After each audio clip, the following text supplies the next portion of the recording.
അയ്യ വണക്കം. ആ മെമ്മറി കാർഡ് എവിടെയെന്നാണ് ഇപ്പോൾ പോലീസുകാർ മുഴുവൻ തല പൊങ്ങി ആലോചിച്ചുകൊണ്ടിരിക്കുന്നത്. കാരണം ആ മെമ്മറി കാർഡ് കിട്ടിയാൽ മാത്രമേ അവിടെ എന്താണ് യഥാർത്ഥത്തിൽ സംഭവിച്ചതെന്ന് മനസ്സിലാക്കാനായിട്ട് സാധിക്കുകയുള്ളൂ. മേയർ സിനിമാ സ്റ്റൈലിൽ വണ്ടി കൊണ്ട് യദുവിൻ്റെ ബസ്സിൻ്റെ ഫ്രണ്ടിൽ ഇട്ടിട്ട് ഇറങ്ങി വന്ന് മേയർ എന്താണ് കാട്ടിക്കൂട്ടിയത് എന്നറിയണമെങ്കിൽ ആ മെമ്മറി കാർഡ് കിട്ടണം. ആ മെമ്മറി കാർഡ് കിട്ടേണ്ടത് ഏറ്റവും വലിയ ആവശ്യമായി മാറിയിരിക്കുന്നത് ഇപ്പോൾ യദുവിന് കൂടെയാണ്. കാരണം യദുവിൻ്റെ യഥാർത്ഥത്തിലുള്ള ന്യായീകരണം സത്യമാണോ എന്നറിയാൻ ആ മെമ്മറി കാർഡിൻ്റെ ദൃശ്യങ്ങൾ പരിശോധിക്കണമെന്ന് പോലീസ് പറയുന്നുണ്ട്. ഇനി മെമ്മറി കാർഡ് കിട്ടിയില്ലെന്ന് വയ്ക്കുക, അങ്ങനെയാണെങ്കിൽ മേയർക്ക് 200 രൂപ പിഴ അടച്ച് ഇറങ്ങിപ്പോകാനുള്ള സാഹചര്യം തെളിയുമെന്നുള്ളതാണ് വേറൊരു കാര്യം. മെമ്മറി കാർഡ് എടുത്തത് CPM-കാരാണെന്ന് യദു ഇപ്പോഴും ശക്തമായിട്ട് പറയുകയാണ്. ഇതിനകത്ത് വലിയ അട്ടിമറി നടന്നിട്ടുണ്ട് എന്നാണ് യദു പറയുന്നത്. ഇത് ഒന്നാമത്തെ കാര്യം. കഴിഞ്ഞ ദിവസം മെമ്മറി കാർഡിനെ കുറിച്ച് ചോദിക്കാനായിട്ട് യദുവിനെ വിളിച്ച് ചോദ്യം ചെയ്യുന്ന സാഹചര്യം ഉണ്ടായിരുന്നു.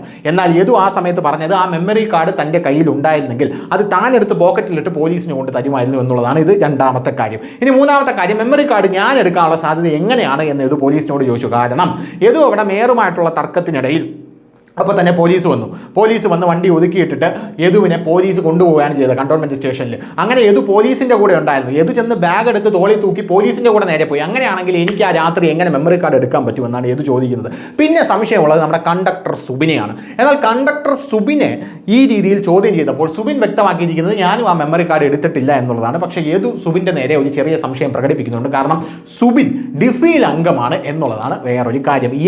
റഹീമൊക്കെ സുബിനെ വിളിച്ച് സംസാരിച്ചിട്ടുള്ളത് സംശയത്തിലേക്കുള്ള വലിയ രീതിയിലുള്ള മുനകൾ നീട്ടുന്ന ഒരു സാധനമാണ്.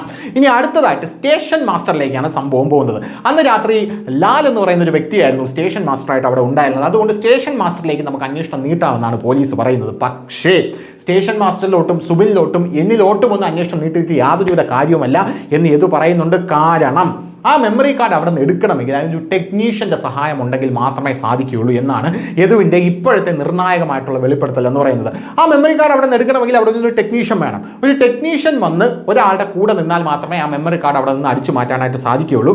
പോലീസ് ഇങ്ങനെ തേരാപ്പാര അന്വേഷിച്ചുകൊണ്ട് നടന്നാൽ ആ മെമ്മറി കാർഡ് അടിച്ചു മാറ്റി കൊണ്ടുപോയാൽ അത് നശിപ്പിച്ച് കളയാനുള്ള സാധ്യതയുണ്ട് എന്നും യദു കൃത്യമായിട്ട് പോലീസിനോട് പറയുന്നുണ്ട്. ഇത് അടുത്ത കാര്യം. ഇപ്പം മെമ്മറി കാർഡ് എവിടെ എന്നുള്ളൊരു അന്വേഷണത്തിൽ പോലീസ് ഇപ്പം ഇരുട്ടി തപ്പുന്ന ഒരു സാഹചര്യമാണ് നിലവിലുള്ളത്. അത് സ്വാഭാവികമാണ്. കാരണം പോലീസ് എന്ന് പറയുന്നത് നമ്മുടെ മേയറുടെ കൂടെയാണ്. ഇനി പോലീസ് തന്നെയാണോ ഈ മെമ്മറി കാർഡ് എടുത്ത് മാറ്റിയത് എന്നുള്ള സംശയമാണ് സമൂഹ മാധ്യമങ്ങളിൽ ജനങ്ങൾ പങ്കുവെച്ചുകൊണ്ടിരിക്കുന്നത്. കാരണം പോലീസ് യാതൊരുവിധ കൂസലും ഇല്ലാതെ മെമ്മറി കാർഡ് അന്വേഷിക്കാൻ വന്ന ശേഷം പോലീസ് വന്ന് പറഞ്ഞത് മെമ്മറി കാർഡ് കിട്ടിയില്ല, മെമ്മറി കാർഡ് കാക്ക കൊണ്ടുപോയി എന്നാണ് പോലീസ് പറഞ്ഞത്.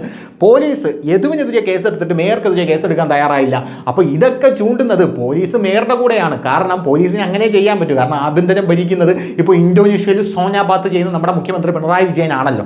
അങ്ങനെ മുഖ്യമന്ത്രി പിണറായി വിജയൻ ആയതുകൊണ്ട് തന്നെ യദുവിനെ കൊടുക്കാനുള്ള സകല രീതികളും ഇവർ നോക്കും എന്നുള്ളതാണ് വേറൊരു കാര്യം. അങ്ങനെ യദുവിനെ കൊടുക്കാനായിട്ട് ആദ്യം ഇവർ ചെയ്തത് യദു ഓവർ സ്പീഡിലായിരുന്നു. യദു ആംഗ്യം കാണിച്ചു. അത് കഴിഞ്ഞ് യദുവിനെതിരെ ഒരു നടിയെ ഇറക്കി നോക്കി. അത് കഴിഞ്ഞ് യദു വണ്ടിയിൽ നിന്ന് ഫോൺ ഉപയോഗിച്ചു. അത് കഴിഞ്ഞ് യദുവിൻ്റെ വ്യക്തി ജീവിതത്തിലോട്ട് ചകഞ്ഞ് യദുവിൻ്റെ മുൻ ഭാര്യയിലേക്കൊക്കെ കാര്യങ്ങൾ പോകുന്ന സാഹചര്യമൊക്കെ CPM-ന്റെ ഭാഗത്തു നിന്നുണ്ടായി. പക്ഷേ ഇതെല്ലാം സമൂഹ മാധ്യമങ്ങളിലും മറ്റും ചീറ്റി പണ്ടാനമടങ്ങി പോകുന്ന കാഴ്ചയാണ് നമുക്ക് കാണാനായിട്ട് സാധിച്ചത്. അങ്ങനെ കോടതി ശക്തമായിട്ട് പറഞ്ഞ ശേഷമാണ് മേയർക്കെതിരെ പോലും കേസെടുക്കാനായിട്ട് തയ്യാറായിട്ടുള്ളത്. മേയർക്കെതിരെ നല്ല യമണ്ടം വകുപ്പുകളാണ് കേരള പോലീസ് ഇട്ട് കൊടുത്തതെങ്കിലും ഈ വകുപ്പുകളൊക്കെ FIR-ൽ ഇട്ടാൽ പോലല്ലോ. ഈ വകുപ്പുകളൊക്കെ തെളിയിച്ച് പോലീസ് കുറ്റപത്രത്തിൽ എഴുതി നേരെ പോലീസ് കൊണ്ട് കോടതി കൊടുക്കണ്ടേ. അങ്ങനെ പോലീസ് കോടതി കൊടുത്താലല്ലേ കോടതിക്ക് ഇത് കൃത്യമായിട്ട് വായിച്ച് എന്തൊക്കെയാണെന്ന് ചെയ്യാൻ പറ്റുമോ. അങ്ങനെ ചെയ്യേണ്ട പോലീസ് തന്നെ ഇങ്ങനെ കാണിച്ചാൽ നമ്മൾ എന്ത് ചെയ്യും എന്നാണ് യദു ഇപ്പോൾ ചോദിച്ചുകൊണ്ടിരിക്കുന്നത്. എന്തായാലും യദുവിൻ്റെ കാര്യം കട്ട പോഹയാവും എന്നുള്ള കാര്യത്തിൽ യാതൊരു തർക്കവും ഇപ്പോൾ കേരളത്തിലെ ജനങ്ങൾക്കില്ല എന്നുള്ളതാണ് വേറൊരു കാര്യം. കേരളത്തിലെ ജനങ്ങൾ മുഴുവൻ യദുവിൻ്റെ കൂടെ ആണെങ്കിൽ പോലും അപ്പുറത്ത് നിൽക്കുന്നത് ശക്തരിൽ ശക്തനാണ്. അപ്പം നിങ്ങൾ വിചാരിക്കും ഡിങ്കനായിരിക്കും. നല്ല മേയറും ടീമും ഒക്കെയാണ് അപ്പുറത്ത് നിൽക്കുന്നത്. റഹീം MP ഉണ്ട്. അതിൻ്റെ പുറകിൽ CPM എന്ന് പറഞ്ഞ വലിയൊരു നെറ്റ്വർക്ക് ഉണ്ട്. അങ്ങനെയുള്ള ആൾക്കാരുടെ കൂടെയാണ് യദു എന്ന് പറയുന്ന KSRTCയിലെ ഒരു എംപാനൽ ജീവനക്കാരൻ. ഇപ്പോൾ യദുവിനെ പിരിച്ചുവിടാനുള്ള തയ്യാറെടുപ്പ് നടത്തിക്കൊണ്ടിരിക്കുകയാണ്. അങ്ങനെ പിരിച്ചു വിട്ട് കഴിഞ്ഞാൽ യദു സാധാരണ ഒരു പൗരൻ മാത്രമാണ് ഈ പൗരൻ നിന്ന് നടത്തിക്കൊണ്ടിരിക്കുന്നത് എന്നുള്ളതാണ് വേറൊരു പ്രധാനപ്പെട്ട കാര്യം എന്ന് പറയുന്നത്. യദുവിൻ്റെ ഗതി ഇനി എന്താകും എന്ന് കണ്ടു തന്നെ അറിയണം. കോടതി യദുവിന് നീതി നൽകുമോ, അല്ലെങ്കിൽ പോലീസിനെ കോടതി മെമ്മറി കാർഡ് നഷ്ടപ്പെട്ട സാഹചര്യത്തിൽ ഏത് രീതിയിൽ സമീപിക്കും, ഏത് രീതിയിലാണ് പോലീസിനെ എടുത്ത് കൊടയാൻ പോകുന്നത് എന്നൊക്കെ നമുക്ക് കണ്ടറിയേണ്ട കാര്യമാണ്. അപ്പോൾ ശരി.